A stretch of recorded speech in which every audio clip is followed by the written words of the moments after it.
Oi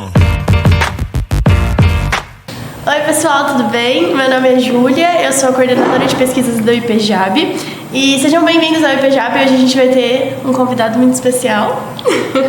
Oi gente, prazer, eu sou o Hugo, eu sou coordenador e pesquisador também do Instituto de Pesquisa de Jaboticabal. E hoje o nosso convidado é o Bruno Bianco.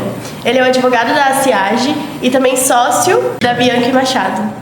E o nosso Instituto de Pesquisa, IPJAB, a gente faz pesquisas vinculadas à cidade junto com a ACIAGE, Associação Comercial, Industrial e de Agronegócios de Jaboticabal. A gente fornece pesquisas para empresas e para a cidade e para os cidadãos de Jaboticabal.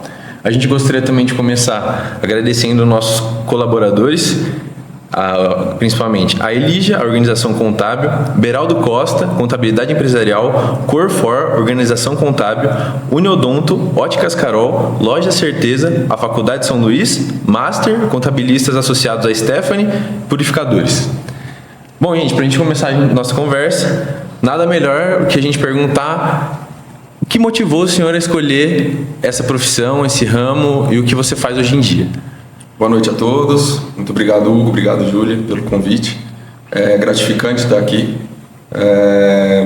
Bom, o que inicialmente me fez escolher o direito foi meu pai é advogado hoje há mais de 40 anos, então como eu estou sempre junto com ele, quando eu estava nas férias e mesmo de escola, às vezes eu ia no escritório, ficava com ele mexendo nos processos, antigamente aqueles processos gigantes. Quando eu estava na faculdade, eu auxiliava ele também no escritório e tudo mais. Mas eu não vou mentir, não. Eu não queria fazer direito. Meu pai e principalmente minha mãe ficou muito na minha cabeça. Faz direito que você tem a ver. E aí eu falei, vou fazer uma vontade deles então. Acabei prestando direito. E quando eu passei, eu fiz no COC em Ribeirão. Mas assim, na primeira semana, a primeira vez que eu tive vivência com uma aula mesmo de direito e entendi o que era o ramo do direito, eu me apaixonei logo de imediato e tô amor à primeira vista. Amor à primeira vista, tô aqui até então. E assim, após a sua graduação, o que você fez para construir a sua carreira de hoje em dia, você acredita? Eu tenho uma sorte muito grande de ter meu pai, né, como advogado. Então, até uma brincadeira que a gente lá do direito tem, principalmente lá na minha sala a gente tinha bastante, que quando você entra sonhando ser desembargador. Quando você está no 5º ano, você só quer se formar. Porque vai caindo, pela dificuldade vai caindo. Não quero ser mais desembargador, quero ser juiz, tá bom, promotor. Eu, inicialmente, eu gostaria de ter ido para o Ministério Público, ser promotor.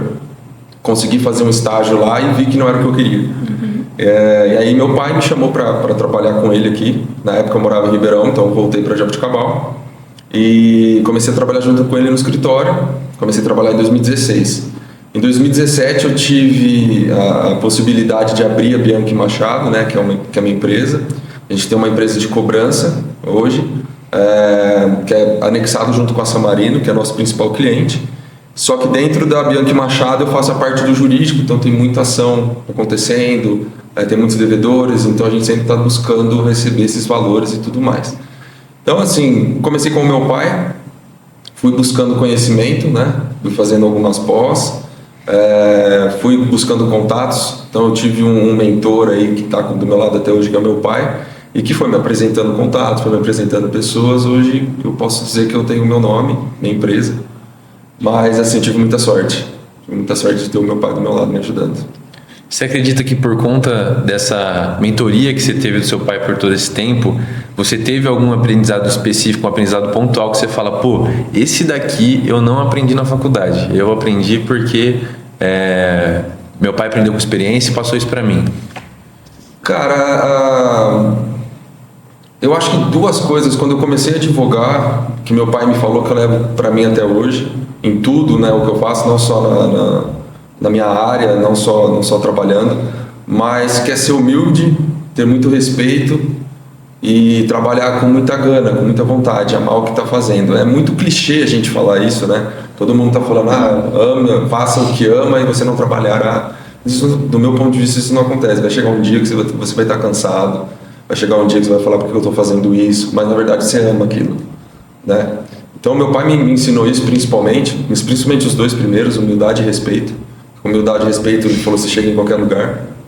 E ele me ensinou uma coisa que ele não gosta que eu falo, mas que eu não aprendi também na faculdade. Ele fala que advogado perde processo, mas não perde prazo. A gente tem muito prazo, todas as coisas têm prazo para a gente cumprir. Então ele falou, coloca isso na tua cabeça, o advogado pode perder o processo, mas perder o processo que perdeu o prazo, isso não existe. Então desde então eu tento não perder prazo. O processo acontece, depende só de mim. Sim. Mas prazo eu tenho percorrido bastante para não acontecer, até então não aconteceu. Deus queira que não aconteça. Tá bom. Agora, qual é o caso mais desafiador que você teve na sua área, na sua especialidade, e o que você aprendeu com ele, de certa forma? Eu acho que são 2 casos. Um não é tanto na minha área de especialidade, mas foi algo que mexeu muito com o meu emocional. E o outro é da minha área de especialidade, veio inclusive da minha empresa, que foi a primeira reintegração de posse que a gente teve que tirar a pessoa do imóvel.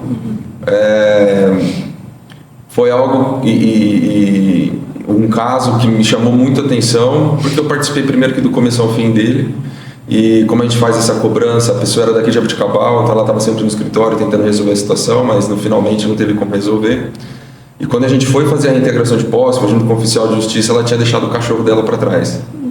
E aí foi algo que pegou muito, eu adoro cachorro, então algo que pegou muito porque ela literalmente deixou ele para trás, e aí já teve que mexer com órgãos da prefeitura, com a defesa dos animais e tudo mais.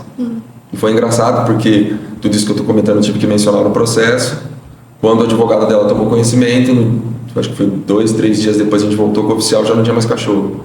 A gente voltou com o oficial e com o pessoal da defesa dos animais e já não tinha mais cachorro. Então a gente não sabe se foi ela que foi resgatar, se algum vizinho abriu para tirar ele, enfim. Então esse caso foi um caso, mas principalmente porque eu toquei esse caso do começo ao fim, literalmente do começo ao fim. E o outro é de uma trabalhista. Eu não costumo mexer muito com trabalhista, quando eu comecei meu pai mexia bastante, então eu ia auxiliando ele. Mas foi uma trabalhista de um colega que no final ele acabou perdendo, então mas eu peguei muito para mim, porque era uma pessoa que não tinha muita possibilidade, passava um pouco de necessidade e tal, e mesmo assim ele perdeu, e então mexe um pouco com a gente, esses 2 casos principalmente. Nesses casos, acredito que você citou 2 casos, mas você tem vários casos que foram problemáticos, difíceis. Sim. Mas no final de cada um deles, qual é o ponto que você acha mais gratificante, que faz brilhar seus olhos e você fala, tudo isso vale a pena? Eu acho que o advogado é igual médico, né? A gente procura quando está com algum problema. É difícil alguém vir até a mim e falar, olha, eu não quero que dê problema. Acontece. Mas é bem raro. Então, assim, quando a gente chega no final de um processo, ou quando a gente chega no final de um caso que nem necessitou ir até o judiciário, é algo que me falou, tá dando certo, é isso que eu quero para minha vida. Então, acho que assim, resolver problemas. Advogado resolve problema, independente. Então, se eu consigo resolver o problema, para mim, ganhei meu dia. Certo. Qual habilidade você desenvolveu como advogado que é mais útil na sua vida cotidiana? Eu acho que é observar o contexto como um todo, né? Buscar não tomar uma decisão ou ter alguma afirmativa sem antes ouvir ambos os lados, sem antes... eu sou um pouco chato, às vezes corro atrás de prova, uma grande maioria que eu tenho de discussão de brincadeira com minha esposa ou com algum colega é que eu faço uma afirmação, aí a pessoa faz outra afirmação, eu falei, não, peraí, eu vou buscar, vamos procurar prova. Então acho que isso me fez, mas principalmente observar o contexto como um todo, né? Ver tudo antes de ter algum tipo de decisão ou dar alguma afirmação. Então eu procuro ser neutro, mas procurar ambos os lados para conseguir ter uma decisão. Em qual ano você se formou? Eu me formei em 2015, colei grau em 2016. Comecei em 2016. Acredito que, assim como todas as áreas, a área de advocacia também mudou muito daquele tempo para cá. E se você pudesse dar um conselho para quem está prestando, quem está fazendo, quem está nesse meio, quer entrar para o meio da advocacia, que conselho você daria hoje? Eu acho que principalmente buscar um estágio, sabe? Eu fui um cara que eu fiquei meus primeiros 3 anos sem fazer estágio, não tinha necessidade. Muitas pessoas buscam estágio porque precisa, às vezes, da grana para auxiliar a pagar a faculdade. Eu, graças a Deus, não tive essa necessidade. Quando foi obrigatório, porque a faculdade exige, eu fui atrás, aí foi quando eu fiz o Ministério Público. E me arrependo muito, porque eu acho assim, passou na faculdade, se você não tem necessidade de fazer um estágio, tira o primeiro ano aí como ano sabático, estuda, busca desde o início aonde você quer. Tudo bem que é muito, muito inicial, mas você já tem uma clareada mais ou menos o que você quer da sua vida ali, né?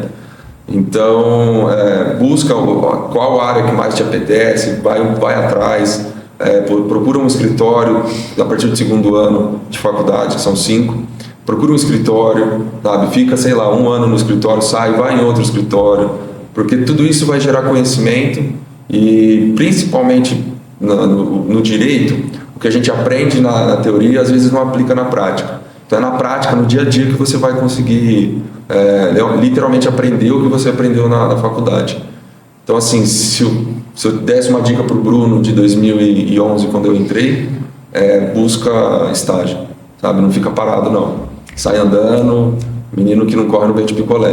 Então, vai correndo, corre atrás do seu, faz estágio sem ser remunerado, se for necessário, mas para gerar conhecimento, adquirir experiência, sabe? E você vê, que nem passa em escritório, tenta passar para ser estagiário de juiz, estagiário de promotor, vai numa procuradoria geral municipal, ou vai numa do estado que tem em Ribeirão, sabe? Tenta procurar tudo para você chegar e falar, estou no meu 5º ano, é isso que eu quero, entendeu? Entendi. Percorrer várias áreas, né? Sim, percorrer várias áreas, e assim, acho que principalmente não ficar parado, sabe? Hoje eu me culpo muito de ter ficado parado os 3 primeiros anos. Poderia ter aprendido muita coisa mais fácil no decorrer aí da minha carreira, mas eu daria essa dica, principalmente pesquisa várias áreas, vai fazer estágio, vai andar, porque o mundo é muito grande e tem muita coisa. E na área que você atua atualmente, você teve algum momento, algum ponto-chave da sua carreira que você falou, não, é isso que eu quero, é isso que eu vou seguir e me especializar e me desenvolver para o resto da vida? Hoje eu sou especializado principalmente em imobiliário e civil. Estou me especializando agora no agronegócio, mas o imobiliário já veio com o meu pai. Meu pai é advogado da Samarino desde quando a Samarino abriu. Então, como já estava no meu dia a dia, eu vendo ele mexendo muito com questão imobiliária, quando eu saí da faculdade eu já busquei fazer uma pós em imobiliário, então me especializei nisso, e o civil porque é a área que mais sempre me chamou atenção na faculdade, né? Então, principalmente essas 2 áreas, imobiliário por conta do meu pai, que hoje também é algo que eu gosto, quando eu fui adentrando, fui verificando, fui gostando, civil, e o agronegócio porque hoje o que move onde a gente está é o agronegócio, é o que move, é uma área que eu comecei a gostar também, então busquei conhecimento para me especializar na área também. Você tinha comentado sobre o caso complicado que você enfrentou em relação ao cachorro, que você gosta bastante de cachorro. Em casos desse tipo, que toca mais na parte emocional, você tem alguma maneira específica de lidar nesses momentos, de pensar? Porque eu acredito que você sempre tem que priorizar a racionalidade, né? Você não pode pensar com o coração, mas nesses momentos é um pouco difícil. É muito difícil, é muito difícil.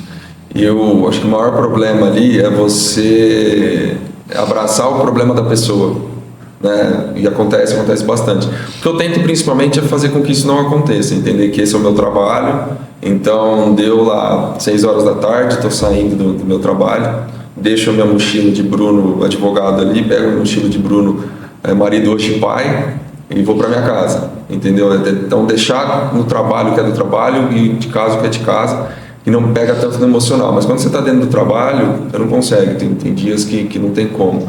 E você acaba se doendo, né? Porque às vezes uma outra coisa que também meu pai me ensinou é nunca prometa nada para o seu cliente, porque eu dependo de uma outra pessoa, né? Que é principalmente juiz, depois desembargador. Então assim, o pessoal, isso aqui é causa ganha, né, doutor? Não é porque a gente pode acontecer inúmeras coisas no percorrer. Então, quando acontece algo que você sabe que você está do lado da lei, que você está, mas a lei é interpretativa. Então, quando você perde nesses sentidos assim, você acaba se doendo junto com a pessoa que perde.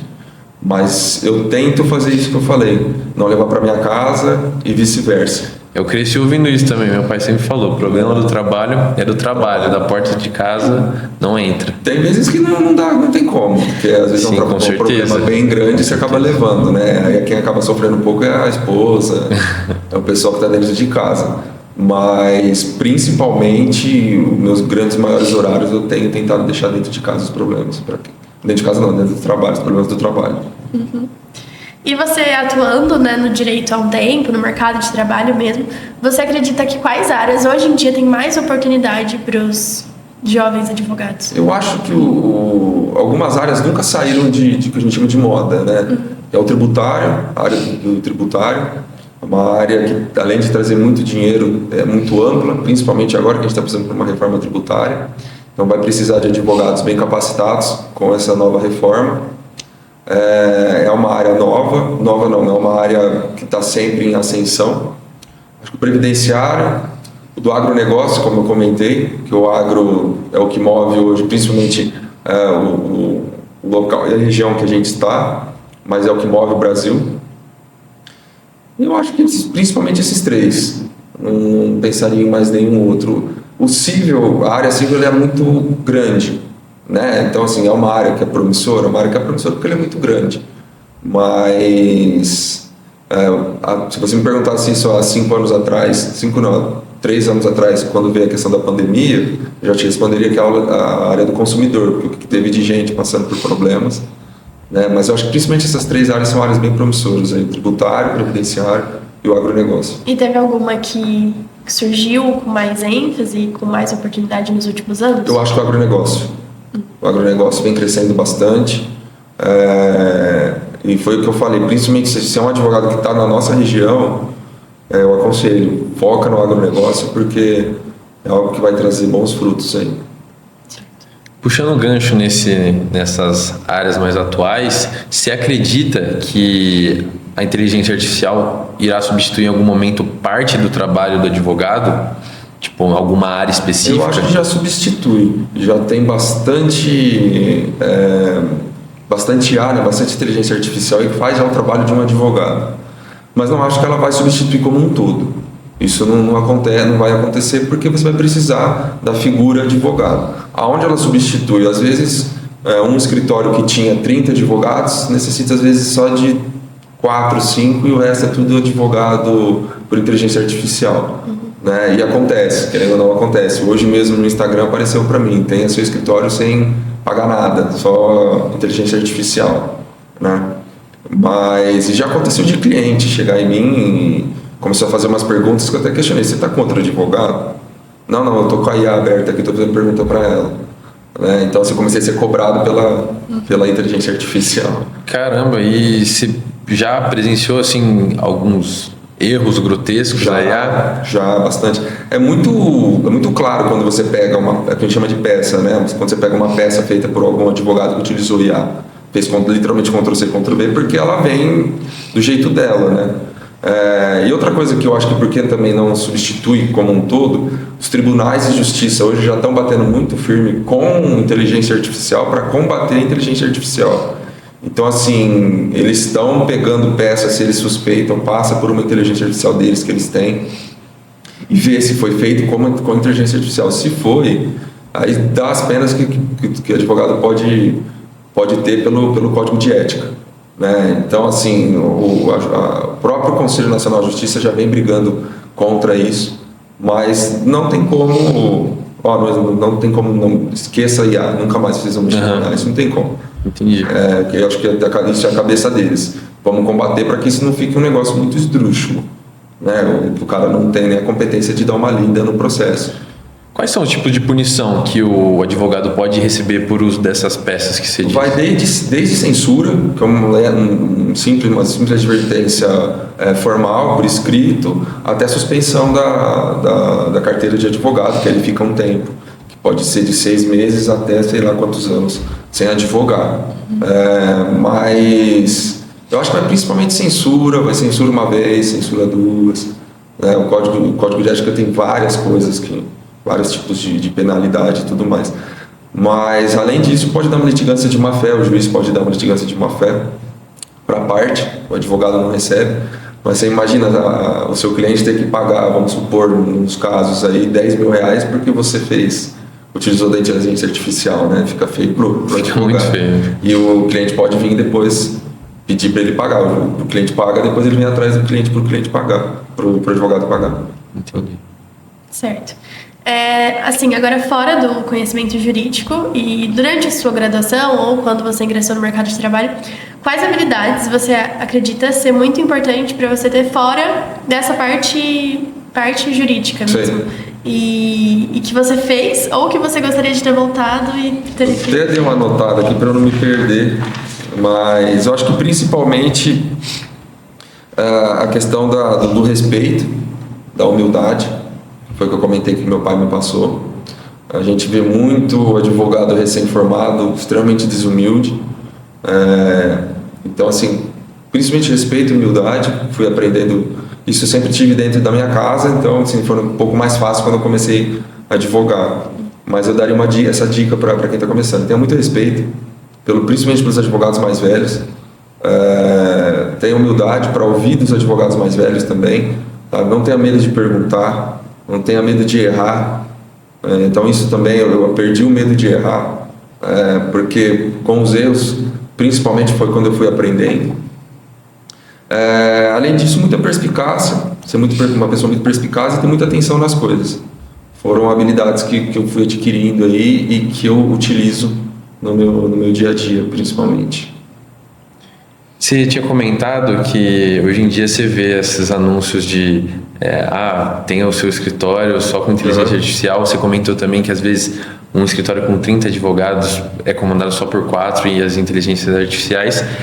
E o que você acredita que o advogado ele tem que ter diferencial assim para realmente não passar por isso, para realmente se diferenciar assim da inteligência artificial? Ou seja, além do conhecimento jurídico, qual característica que você mais preza assim no advogado? Eu acho que foi exatamente essas que eu havia falado antes: a humildade e o respeito.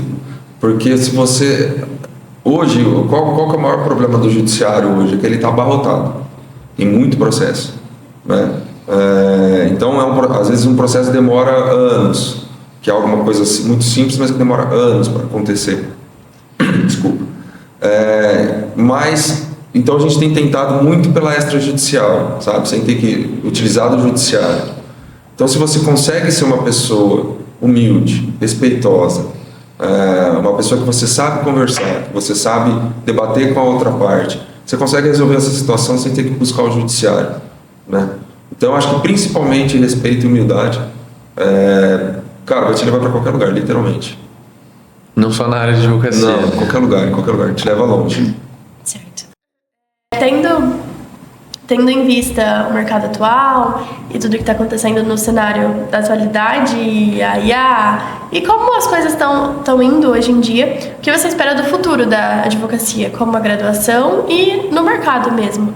Se vai se manter como está, como você tinha dito que as principais áreas e que elas vão se estender até, ou vão criar novas, algumas vão desaparecer? Eu acho que... até uma área que eu até, pensando agora na resposta, eu até esqueci de mencionar, mas o direito digital, da área digital, é algo que traz também muito...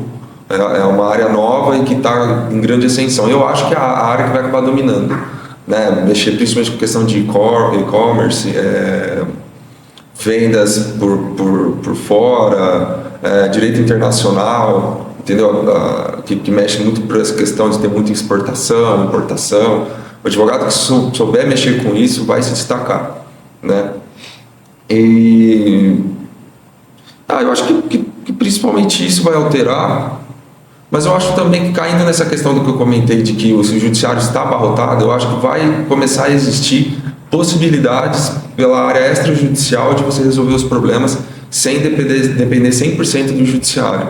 Eu acho que o próprio Conselho Nacional de Justiça já vem verificando isso e já vai começar a trazer formas e possibilidades novas aí para que a pessoa não tenha que buscar o judiciário, ou o próprio advogado não tenha que buscar o judiciário, consiga resolver isso às vezes por que a gente chama de mediador ou um conciliador. Isso já existe hoje, mas não é algo que é tão movimentada, né? Então eu acho que é uma área que vai ser muito mais lapidada pelo Conselho Nacional de Justiça e vai acabar mudando. Na parte de graduação, eu acho que é algo que já acontece hoje, né? Que é ter muita aula online, com a vinda da pandemia, a grande maioria de audiência foi online, né? Na época foi 100% online, hoje ainda tem algumas que são online, algumas presenciais, mas eu acho que vai caminhar para ser cada vez mais tecnológica a área do direito, que sempre foi uma área meio engessada. Então, e caminhando muito para ser... E assim, eu vi um boom muito grande, sabe? Vi de uma mudança muito grande na questão de tecnologia na área do direito aí. Então, ela vem acompanhando também. E as questões tradicionais, algumas dessas que você tinha dito, vai se manter, você acredita? Eu acho que sim, não tem como...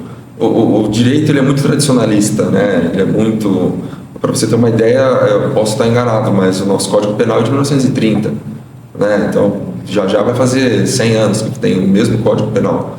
Feitas algumas emendas, algumas coisinhas aí para alterar um ou outro artigo, mas fica, sabe? Fica no passado. O nosso Código Civil é de 2002, está sendo alterado agora. Então, alguma coisinha fica, tradicionalista vai ficar. Isso é muito do direito, sabe? Acho que principalmente por ter que usar terno, sabe? Umas coisas que é um pouco de dificuldade nesse calorzão de Jaboticabal. Então, eu acho que isso vai se manter, entendeu? Isso eles não vão conseguir alterar, não. Se tivesse que começar a dar aulas sobre advocacia, aí você tivesse sua turma, qual seria a primeira base que você ensinaria para sua turma, assim, para os novos jovens que estão fazendo advocacia? Qual é a matéria principal, a parte principal, a primeira competência que você ensinaria sobre advocacia? Acho que principalmente a introdução ao direito, para a pessoa entender o que é o direito.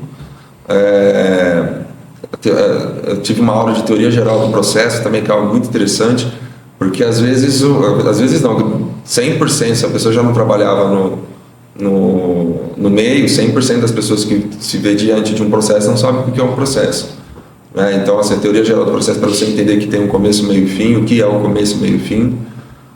Acho que principalmente essa aula eu daria assim, de início, né? Para os meus alunos e tudo mais. Entendi. Quais competências, sem ser o respeito e a humildade que você tinha dito, mais técnicas, que você acredita que um advogado ele precisa ter para ele conseguir ingressar no mercado e também para ele se desenvolver e ter credibilidade dentro do mercado? Difícil que eu ia colocar já respeito e humildade, mas a parte técnica, eu acho que tem que saber escrever muito bem. Não pode ter preguiça de ler, porque você lê muito, escreve muito. Então, uma coisa puxa a outra. Quanto mais você lê, mais você vai saber escrever, né? O advogado ele tem que pensar, é um jogo de xadrez. Todo processo é um jogo de xadrez. Então, você tem que pensar como o seu adversário agiria no que você está fazendo, que é o que eu busco fazer. Então, às vezes eu estou fazendo uma peça pensando o que o advogado da outra parte vai responder da minha peça, para que eu já tenha uma carta na manga. Então, acho que são algumas competências que o advogado precisa ter, atenção no processo como um todo, não pode ter preguiça de ler, não pode ter preguiça de escrever, mas também, da mesma forma que eu falo que não ter preguiça de escrever, não pode também escrever do meu ponto de vista. Você não precisa escrever 50 páginas com uma peça aí. Uma peça, às vezes, de 10 páginas, aí você fala o que você precisa falar, você mostra para o juiz que está ali o essencial. Eu acho que principalmente essas competências. Para os alunos, você tinha comentado que no final da graduação o que você recomenda de fato é voar e realmente fazer vários estágios. Agora, para quem está durante a graduação, que conselho você daria na parte da graduação? Porque também é uma parte bem desafiadora, né? Sim. Então, eu acho que eu daria o mesmo... Se a pessoa está com estágio, às vezes, porque aconteceria muito de a pessoa começar com estágio, às vezes no primeiro ou no segundo ano, e ficar no mesmo estágio até o final, porque existiria a possibilidade de ser efetuado no escritório e tudo mais. Eu daria a dica de buscar outros lugares. Foca nos estudos, foca no que você quer, principalmente essas questões eu daria de dica. A prova pós a graduação para você foi tranquila? A OAB? Eu prestei a OAB, eu estava no meu 5º ano. Você pode já prestar no 5º ano. A OAB, elas são 3 provas por ano, né? 3 possibilidades de você prestar. Eu prestei a primeira, são 2 fases, não passei na primeira fase. Fiquei bem chateado porque bastante gente da minha turma passou na primeira fase, passou inclusive na segunda. E aí na do meio do ano eu passei já direto. Passei da primeira, depois passei na segunda fase. Então eu me formei já advogado. Né? É uma outra dica que eu daria também. Se tem a possibilidade, tenta prestar no começo, principalmente no começo do 5º ano, porque você já está com uma bagagem boa. E se você conseguir passar logo no começo, a dor de cabeça de que você ficar pensando em passar na OAB já foi embora, entendeu? É só você se formar, literalmente. Porque aí precisa se formar para advogado. Tem bastante gente que já passa assim de primeira? Tem bastante. Acontece, mas também tem bastante gente que fica tentando e vai tentando. Imagino. Porque a prova, pelo menos na minha época, a prova vinha cada vez mais difícil, sabe? Cada vez mais difícil. E hoje deve ter muito mais, mas na época tinha algumas escolas específicas que já tinham mais ou menos uma noção do que cairia na segunda fase, por exemplo. Você passou na primeira é múltipla escolha, a segunda você pode ter que fazer uma peça e são 5 questões. Então, às vezes, eles já tinham uma ideia, estudando as antigas, isso aqui não cai faz muito tempo, pode ser que caia agora. Então, você já estudava específico, entendeu? Às vezes dava certo, às vezes eles acertavam, mas às vezes não acertavam. Mas eu acho que é isso mesmo. Você optou por fazer graduação em Ribeirão Preto, né? Sim. Tanto pela distância, Sim. ou pela graduação em si? Eu havia passado na época em São Paulo, na PUC, passei aqui em Ribeirão, e aí depois lá pela 8ª chamada eu passei na PUCamp em Campinas. E aí meu pai me falou, Bruno, você que escolhe onde você quer ir, tanto é que eu fiz inscrição na PUC, mas eu queria muito COC. Na época, COC era uma das melhores faculdades da região, quiçá do estado, tinha selo da OAB, os professores eram coisas assim, fora do comum. Depois ele foi vendido, né, para o Grupo Estácio, mas na minha época era uma faculdade muito boa, então eu optei por estar mais próximo daqui de Jabuticabal, mais próximo dos meus pais, ter a possibilidade de voltar todo final de semana. E principalmente também por conta da faculdade, que a faculdade é uma faculdade muito boa e muito próxima. E você acredita por ser Ribeirão e ter bastante oportunidade de estágio, ou você teve alguma dificuldade? Ao contrário de Campinas, como você disse, ou São Paulo? Você sabe que eu acho que eu teria mais facilidade em Ribeirão do que São Paulo e Campinas. O maior problema de São Paulo e Campinas é que são cidades muito grandes. Então você vai achar advogado em tudo quanto é canto.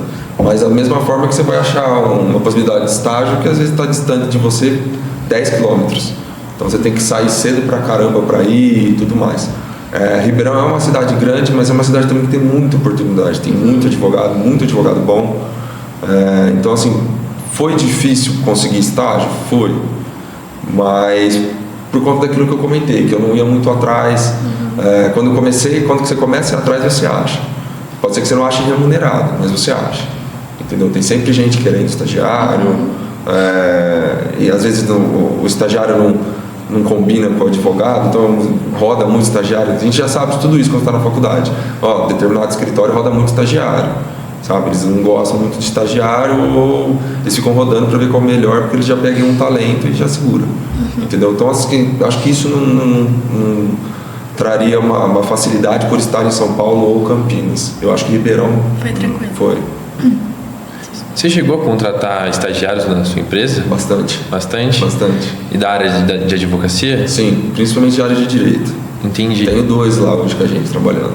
E sobre o currículo deles, assim, o que mais geralmente chama atenção no currículo? Porque a gente que está na graduação, a gente pensa muito nisso, né? Que a gente vai sair, a gente vai distribuir currículo, a gente quer fazer o melhor currículo do mundo para chamar a atenção de todo mundo. O que chamou a sua atenção no currículo deles? A gente já contratou estagiário que tinha uma bagagem gigantesca, como também já contratou estagiário que era o primeiro emprego dele. E eu posso te garantir que a pessoa que tinha uma bagagem gigantesca não me entregava a mesma coisa que a pessoa que nunca trabalhou. Então assim, qual você prefere, Bruno? Eu não prefiro nenhum que tem uma bagagem muito grande, nenhum que não tem nada. Eu prefiro aquele que seja sincero comigo, sabe? Eu acho que principalmente você ser sincero com a pessoa que você está buscando o emprego. Você pode ir lá fazer um currículo maravilhoso, um currículo ser lindo, mas se você não consegue, principalmente o que eu pego é muita conversa. Se a pessoa não consegue conversar, a pessoa tem muito medo, é normal, né? Numa entrevista a pessoa fica com medo, fica muito nervosa. Então a gente tenta, falou, cara, fica calmo. Eu tento mudar um pouco o jeito de conversar, uso um pouco mais gíria para a pessoa ir se acalmando e tudo mais, porque aí ali você conhece a pessoa, no meu ponto de vista, né? Aquelas pessoas que já vê muita pessoa muito pronta, sabe? Então essas daí a gente já fica com o pé um pouco atrás, tá? Tipo, essa pessoa está muito pronta, tem que ter alguma coisinha errada, então a gente não sabe o que é o errado. Mas também já contratei pessoas assim que estão conosco comigo até hoje, sabe? Que inclusive tem todo mundo que está hoje na minha empresa, acho que a não ser o Alisson, mas todo mundo que passou principalmente pela minha área, começou como estagiário. A gente tem um advogado que eu contratei só como advogado mesmo, que é o Alisson, que estudou inclusive aqui no São Luís. Do resto, todo mundo passou pelo estagiário, conquistou o caminho ali dentro e se formou. Aí hoje ou é um advogado lá dentro. Eu tenho minha coordenadora, que também começou como estagiária, hoje ela é coordenadora de área. Tenho assistente jurídico. Então, assim, eu acho que ser você, sabe? Você não precisa pintar uma coisa que você não é. Você sendo você, para a pessoa que está te entrevistando, ela vai te entender e você está... não é correto, você está centrado e saber o que você quer, né? Se você vai sabendo o que você quer, que você é você. Eu tenho levado muito em consideração para a minha vida como um todo vários ensinamentos do Ayrton Senna. Então, assim, ele fala que se você fizer algo com muita vontade, com muita gana, uma hora vai dar certo, independente de como, vai dar certo, né? Então, eu falo isso para quem for ser entrevistado ou for entrevistar. Faça com vontade, mostre o que você quer, quem é você, que uma hora vai dar certo. Isso não muda muito, não. Sim. E como você diferencia um profissional já no mercado de trabalho mediano, que assim, não tem tantas especialidades ou não tem tantas pós, mestrados e afins, e um profissional de destaque, que você considera um profissional de destaque? Pessoas que têm, sim, especializações, ou só essa parte de ter essa fome por aprender, por conseguir se desenvolver? Eu acho que diferenciar os advogados em medianos eu acho que vai muito a carga de trabalho. A carga de trabalho, eu quero dizer, é o tempo trabalhando. Porque o direito eu vejo que é uma área que você vai se especializar cada vez mais fazendo, advogando, sabe? Então, sei lá, vou dar um exemplo. Eu, Bruno, não faço sustentação oral, que é nos tribunais, defender a causa no tribunal e tudo mais. Eu não faço isso. Então é algo que eu gostaria de fazer, um dia eu vou fazer, mas preciso me especializar para isso. Então, assim, tem advogados que vivem disso, vivem fazendo sustentação oral. Então eu acho que a pessoa que se vê como mediana é buscar conhecimento como? Trabalhando, fazendo, andando. Foi o que eu falei no começo, menino que não anda não vende picolé. Então eu diferencio um pouco ali, um pouco nessa questão de IA, que você vê, às vezes na correria a pessoa vai e utiliza a inteligência artificial, entendeu? E isso é visto porque hoje o processo é público. E isso é visto tanto pelo juiz quanto pelo advogado da outra parte. Eu acho que principalmente isso. Eu tinha notado aqui a falta do medo de errar, foi aquilo que eu comentei, que os advogados um pouco mais medianos que estão começando têm muito medo de errar. Tem que ter medo. Eu acho que a partir do momento que você perde o medo de errar, você consegue fazer a coisa um pouco mais tranquila. Sempre bom ter medo. Eu não estou falando que você tem que errar sem parar. Estou falando isso, porque uma hora você vai aprender com o teu erro. Eu bato muito nessa tecla com o pessoal, principalmente lá do escritório, não tenha medo de errar. Mas eu fiz um erro que não consegue resolver. Cara, consegue. Coloca na cabeça que consegue. Uma hora ou outra a gente vai conseguir resolver esse problema. E se não está conseguindo, busca ajuda. Tá? Pergunta para advogado mais velho, pergunta para colega, pergunta para quem você quiser, mas pergunta, vai atrás. E eu acho que além disso é você aprender com os medos, né? A falta de você ter medo de você aprender com eles, né? Com os erros, desculpa. Então, a partir do momento que você começa a errar, você vai aprender, né? Foi aquilo que eu falei logo no início da resposta. A gente começou a nossa conversa falando sobre o que te motivou a escolher a sua profissão. Sim. Agora, como você se vê daqui a alguns anos, não só como um profissional, mas também agora como um pai e como pessoa? Cara, me vejo careca, no cabelo. Me vejo... Uma pergunta difícil, hein? Me vejo continuo advogando, como eu tenho a minha empresa também, sendo um empresário no Brasil, que não é algo tão simples, mas ainda assim lutando, batalhando, sabe, não ficando parado. Que eu tenho batido muito nessa tecla aqui hoje, mostrando para minha filha o lado bom da vida e que a vida é boa, que a vida é muito boa, e é o que eu mais peço para ela, que ela tenha muita saúde e felicidade. E eu me vejo assim, cara, espero que um pouco mais atlético, talvez. Sempre bom, né? Tô brincando, mas eu acho que buscando cada vez mais conhecimento, eu me vejo no futuro, e também passando conhecimento. Eu tenho muita vontade de passar os conhecimentos que a gente tem. Então, eu gosto muito de estagiário lá na empresa, porque é uma possibilidade de eu aprender com eles e eles aprenderem comigo também, né? Então, eu gosto disso, de lá dentro. Então, eu acho que principalmente essas duas questões, buscando mais conhecimento, adquirindo mais conhecimento e passando esse conhecimento, não segurando só comigo. Entendi. Bruno, a gente queria agradecer muito você. Agradeço. A gente está chegando ao final do nosso papo. A gente queria agradecer demais também a São Luís, ao professor Daniel. E a gente queria saber se você tem algum agradecimento, quer salientar mais algum ponto antes da gente terminar o nosso papo. Eu agradeço muito vocês do IPJAB pela oportunidade. Quando vocês me mandaram mensagem, eu me senti extremamente gratificado, né, com a mensagem. Agradeço o professor Adriano, ele tentou me ligar algumas vezes, eu não consegui atender. Então já fico as minhas desculpas para ele publicamente.